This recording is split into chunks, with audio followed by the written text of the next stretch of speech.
Hello everyone, national institute of pharmaceutical education and research जो कि रायबरेली में है, इसमें आपकी कुछ नॉन टीचिंग पोस्ट पर वैकेंसी सेट हो गई है। जो भी गवर्नमेंट जॉब की तैयारी कर रहे हैं, वनडे एग्जाम्स की तैयारी कर रहे हैं, इन पोस्ट पर अप्लाई कर सकते हैं। एक बार कंप्लीट नोटिस देखिए हम लोग कौन कौन सी पोस्ट हैं जिसमें आपकी वैकेंसीज आउट हुई है, उनकी एलिजिबिलिटी क्या है, एग्जाम पैटर्न क्या है, फीस क्या है, फॉर्म फिल करने का तरीका क्या है, सब कुछ इस वीडियो में कवर करेंगे। स्टार्ट करते हैं वीडियो। ये रेफरेंस नंबर, एडवर्टाइजमेंट नंबर आप देख सकते हैं 2/2025 का। ये 15 सितंबर का आपका नोटिफिकेशन है। रायबरेली का ये इंस्टीट्यूट है जहाँ पे आपको ये वैकेंसी देखने के लिए मिलेगी। जो भी सिलेक्शन होंगे वो रायबरेली पे ही आपको पोस्ट किया जाएगा। कौन कौन सी वैकेंसी है? असिस्टेंट रजिस्ट्रार एडमिनिस्ट्रेशन की पे लेवल 10 की एक वैकेंसी है। एडमिनिस्ट्रेटिव ऑफिसर एडमिनिस्ट्रेशन की पे लेवल 8 की वैकेंसी है। नेक्स्ट असिस्टेंट ग्रेड 2 की एडमिनिस्ट्रेशन पे लेवल 5 की आपकी वैकेंसी रहने वाली है। स्टार्ट 15 सितंबर से होने वाला है। इसके बाद जो इसकी लास्ट डेट है वो 31 नवंबर है, और जो हार्ड कॉपी भेजने की लास्ट डेट है वो 7 नवंबर रहने वाली है। आगे चलते हैं, क्या क्या एसेंशियल क्वालिफिकेशन है इसकी।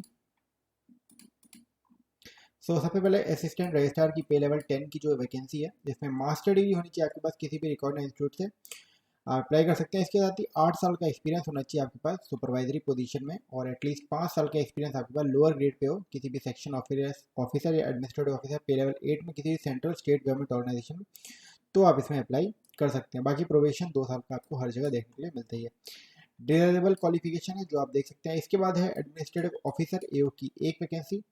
35 ईयर्स एज लिमिट है। इसके बाद इसमें ग्रेजुएशन होना चाहिए आपके पास किसी भी कोर्स में अगर है तो आप अप्लाई कर सकते हो। इसके साथ ही आपके पास एक्सपीरियंस होना चाहिए 5 साल का एज एन एएसओ, जो पे लेवल 7 में किसी भी सेंट्रल स्टेट गवर्नमेंट पीएसयू में, तो आप इसमें अप्लाई कर सकते हैं। बाकी जो नोटिंग एंड ड्राफ्टिंग है इसमें भी आपके पास प्रोफिशिएंसी होनी चाहिए। इसका भी 2 साल का आपका प्रोविजन है। बाकी कंप्यूटर ऑपरेशंस में आपकी प्रोफिशिएंसी होनी चाहिए। इसके बाद एक पोस्ट है असिस्टेंट ग्रेड 2 की पे लेवल 5 की 2 वैकेंसीज।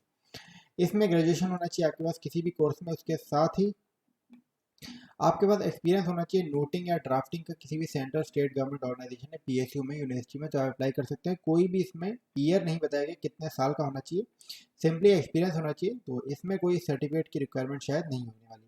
बाकी इसमें भी 2 साल का आपका प्रोविजन पीरियड रहने वाला है। सिंपल ग्रेजुएशन किया है तो आप इस पोस्ट के लिए अप्लाई कर सकते हो। ये पे लेवल 5 की आपकी वैकेंसी है। कुछ इंपॉर्टेंट पॉइंट्स पे देखते हैं, जैसे कि एज एंड एक्सपीरियंस रिक्वायरमेंट है वो आपका क्लोजिंग डेट ऑफ जो एडवर्टाइजमेंट है 7 नवंबर, शायद वही काउंट किया जाएगा आपका एज एंड एक्सपीरियंस का रिक्वायरमेंट रिकॉर्ड। इसके बाद एनपीएस के तहत आपको रखा जाएगा। आपको पता होता है 1 जनवरी शायद 2004 है। उसके बाद से जो भी अपॉइंटमेंट है सेंट्रल गवर्नमेंट में वो एनपीएस के तहत होते हैं। फिर एक कुछ है कि ये कि आपकी जो परमानेंट ट्रांसफ़र है वो एनआईपीआर रायबरेली में ही किया जाएगा। यहाँ पे ही आपको परमानेंट एब्जॉर्बिशन पे रखा जाएगा।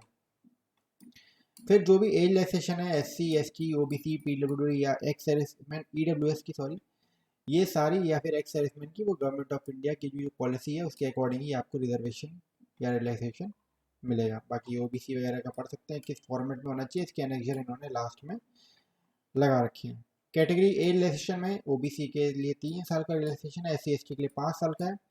पीडब्ल्यूडी विद 40% मिनिमम डिसेबिलिटी में 15 साल, एससी एसटी 13 साल, ओबीसी और 10 साल और अदर कैटेगरीज का आपको दिया जाएगा एक्स सर्विसमैन का as per government of India norm से। ये कुछ डिस्क्वालिफिकेशन के पॉइंट है जो आप पढ़ सकते हो। ये मैंने आपको बता दिया। 15 सितंबर से स्टार्ट हो जाएगा अप्लाई करने के लिए। ये आपकी ऑफिशियल वेबसाइट रहने वाली है जहाँ पे आपको अप्लाई करना है। 31 अक्टूबर आपकी लास्ट डेट रहेगी और 7 नवंबर आपकी जो हार्ड कॉपी सबमिट करने की वो लास्ट डेट रहने वाली है। ऑफिशियल वेबसाइट ये है, ठीक है। जब भी आप अप्लाई करो तो इसमें यहाँ पे एक जगह प्रोसीजर लिखा है, मैं आपको दिखाता हूँ।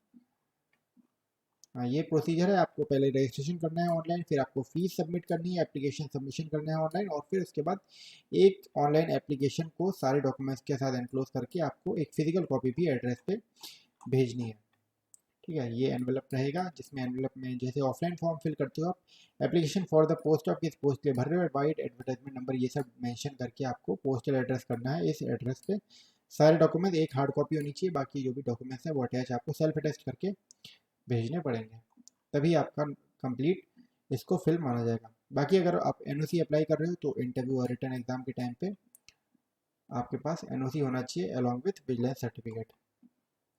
फीस की बात की जाए तो फीस आपकी 1180 रहने वाली है अगर आप पे लेवल 10 और उसके लिए अबव अप्लाई कर रहे हो, और 590 फीस रहेगी आपकी अगर आप पे लेवल बाकी सारी पोजीशन के लिए पे लेवल 10 और उसको छोड़ के बाकी सारी पोजीशन के लिए आपकी 590 फीस रहने वाली है।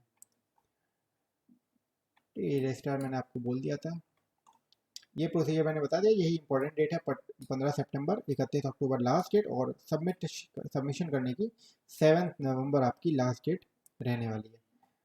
क्लोजिंग डेट ऑफ एडवर्टाइजमेंट ये मैंने आपको बता दिया। तो यही सारे हैं, बाकी एनेक्सर जो लास्ट में लगे हैं ये आप देख सकते हैं, किसी फॉर्मेट की आपको रिक्वायरमेंट हो, जैसे ओबीसी का है, बाकी सेंट्रल गवर्नमेंट का हर जगह लागू हो जाता है, तो ये चीज़ आप देख सकते हैं। तो यही था कंप्लीट नोटिफिकेशन में। इसमें एग्जाम पैटर्न और एग्जाम से रिलेटेड कोई भी पॉइंट नहीं दिया गया है, ठीक है। और ये ऐसी कंपटीशन होते हैं, इसमें आपने देखा होगा कि बहुत कम कंपटीशन देखने के लिए मिलेगा, काफ़ी कम स्टूडेंट इसमें अप्लाई करेंगे। स्टूडेंट्स अगर अप्लाई करना भी चाहता है तो इनकम्प्लीट अप्लाई करता है, ठीक है। तो इसमें काफ़ी कम कंपटीशन देखने के लिए मिलता है। तो कोई भी स्टूडेंट अगर इसमें इंटरेस्टेड है, किसी के पास एक्सपीरियंस है या फिर किसी को असिस्टेंट रजिस्ट्रार की पोस्ट में अप्लाई करना है, तो वो आप कर सकते हो। असिस्टेंट ग्रेड 2 में अप्लाई कर सकते हो, इसमें एक्सपीरियंस की कोई नीड नहीं है, तो इन पोस्ट पे अप्लाई कर सकते हो। बाकी इससे रिलेटेड कोई डाउट हो तो कमेंट सेक्शन में पूछ लेना। बाकी ऐसे ही बहुत सारे नोटिफिकेशन है गवर्नमेंट के, जिसमें काफ़ी कम वैकेंसीज होती हैं, दो दो या एक एक दो दो वैकेंसीज पोस्ट पे निकलती हैं, और जिसमें कंपटीशन बहुत कम देखने के लिए आपको मिलता है। वो सारे नोटिफिकेशन आपको इस चैनल पे टाइम में मिलते रहेंगे, तो चैनल को सब्सक्राइब कर लेना। बाकी मिलते हैं आपसे नेक्स्ट वीडियो में कोई अपडेट के साथ। Thank you.